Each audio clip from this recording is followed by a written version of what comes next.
இந்த நாட்டு தலைவர்கள் எல்லாமே அமெரிக்கா எங்களுக்கு வேண்டாம், ஆனா சீனாவும் ரஷ்யாவும் எங்களுக்கு ஓகே அப்படின்னு சொல்றாங்க.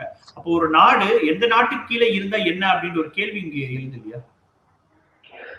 எந்த நாட்டுக்கு இருக்கிறோம் அப்படின்றது இல்லை, எந்த மாதிரியான பொருளாதார உற்பத்தியை நம்ம செய்யறோம், அந்த அந்த பொருளாதார உற்பத்தி உறவுகளை எந்த மாதிரி நம்ம நடத்த வச்சுக்க போறோம் அப்படின்றத. இது வரைக்கும் என்னன்னா ஒரு ரூல்ஸ் பேஸ்ட் ஆர்டர் அப்படின்னு சொல்லி பொதுவா சொல்லக்கூடிய விஷயம் ஒண்ணும் கிடையாது. அது என்னன்னா அமெரிக்க தலைமையை ஏற்றுக்கிட்டு அவங்க டாலர் சார்ந்த வணிகத்துல நாங்க செய்யறோம், அதே சமயத்துல உங்களுடைய உள்ளூர்ல உங்களுடைய நாணயத்தில் நீங்க செஞ்சுக்கலாம், அவங்க அவங்க இருக்கிறதுக்கான வெளி உங்களுக்கு கொடுக்கப்படும், அந்த சொத்துக்கள்ல நாங்க வந்து தலையிட மாட்டோம், இல்ல வந்து பறிமுதல் செய்யறது, இல்ல இந்த மாதிரி உள்ள புகுந்து உங்களுடைய உள்நாட்டு விஷயங்கள்ல தலையிடுறது செய்ய மாட்டோன்ற மாதிரியான ஒரு ஏற்பாடு இருந்துச்சு. ஆனா இப்ப அது என்ன நடந்துகிட்டு இருக்கு அப்படின்னா அது மாறிட்டு இருக்கு. அந்த மாதிரியான ஒரு அந்த விதிகள் இதுவரைக்கும் சொன்னாங்கல்ல, ஒரு நாட்டோட இறையாண்மையை மீறி நாங்க உள்ள போக மாட்டோம், போகக்கூடாதுன்ற மாதிரியான 2ஆம் உலக போருக்கு பிறகு ஒருத்தியான ஒரு புரிதல்ல இப்படி ஒரு உலகம் முழுக்க ஒரு விதியை ஏற்படுத்தி அதை வந்து மதிச்சு நடந்துகிட்டு இருந்தாங்க. இப்ப அது அமெரிக்கா வந்து மீறிக்கிட்டு இருக்கு, அப்படி மீறிக்கிட்டு இருக்கு. அப்ப மீறிக்கிட்டு இருக்கும் பொழுது இப்ப நீங்க எந்த மாதிரியான பொருளாதார உறவுகளை மற்ற நாடுகளோட வைக்க போறீங்க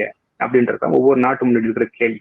அதைதான் அவங்க என்ன சொல்றாங்க அப்படின்னா, இவங்க நான் என்னுடைய ஆதிக்கத்தை ஏத்துக்க வேற வழி இல்லைன்னா உன்னை வந்து உள்ள பூந்து அடிப்பேன், இல்ல உங்க நாட்டு உங்க இறையாண்மை மீறி உங்களுடைய அதிபரை கூட கடத்துற அளவுக்கு நான் போவேன் அப்படின்னு சொல்லி மிரட்டுறேன். இன்னொரு பக்கம் சீனா என்ன செய்யுது அப்படின்னா, நீங்க எங்க கூட வாங்க, எங்க பக்கம் ரஷ்யா இருக்குது, அதே போல மற்ற நாடுகளும் இருக்கு, உங்களுக்கு தேவையான எண்ணெய் வளங்கள் கிடைக்கும், உங்களுக்கு தேவையான தொழில்நுட்பங்கள் நாங்க தருவோம், உங்களுடைய இறையாண்மையில நாங்க தலையிட மாட்டோம், உள்ள நுழைய மாட்டோம் அப்படி சொல்லி ஒரு மாற்று வைக்கிறேன்.